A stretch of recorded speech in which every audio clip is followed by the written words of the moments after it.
COVID-19 pandemic lakpana maram oiraga lebak chinba thungna lockdown thamjin khibadagi Manipur da gi awaba kya mayoknarli hariba awaba sing asi kharada orabasu koknana ba haiduna Helping Hands for People Manipur na National Blood Transfusion Council gi norm sing adu strictly follow tawjaraga Manipur gi maru oiba blood bank ahum haibadi RIMS Jenims amadi Shija Hospital gi blood bank sing da igi mateng pangjari masigi sumathakta tongan ba hospital kayada laying duna leiriba cancer patient sing maru oina blood cancer gi patient sing chronic kidney diseases na naraba koigi dialysis toiba patient sing thalassemia gi patient sing amadi koigi angang unana bagi pukhalakliba koigi miron bi nupi sing na ai koigi Helping Hands for People Manipur da phone to biraktuna igi mating ni birakpa matamda ai khudaki oina ekoina ekoigi donors sing thajaduna mayami mating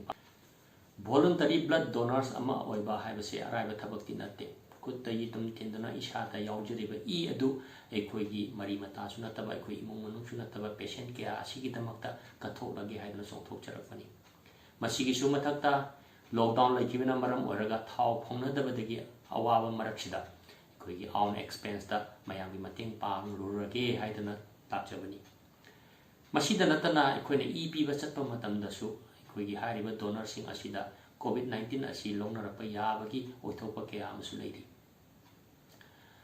pumnama asigi mathakta hantak ikhang khanghodana lockdown asi khangkan kansilakpa amadi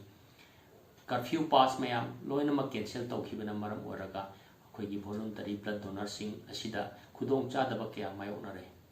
maram aduna hojik ekoina pibagi chathajariba thabak asi lepagi pibamda leire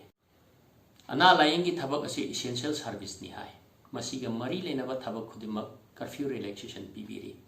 hangjaningba wafangdi blood transfusion asi essential service sing dabra kariyuma chinglagadi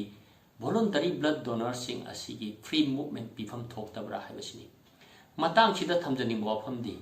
concerned authority na voluntary blood donor sing asida nomagi oiba pass ama issue to bigera natragana piba chatpiba matamda ayetpa pibidana ba simbiyu marai bakthiraba patient kaya asigi khanbiraga concerned authority na voluntary blood donor sing gidamakta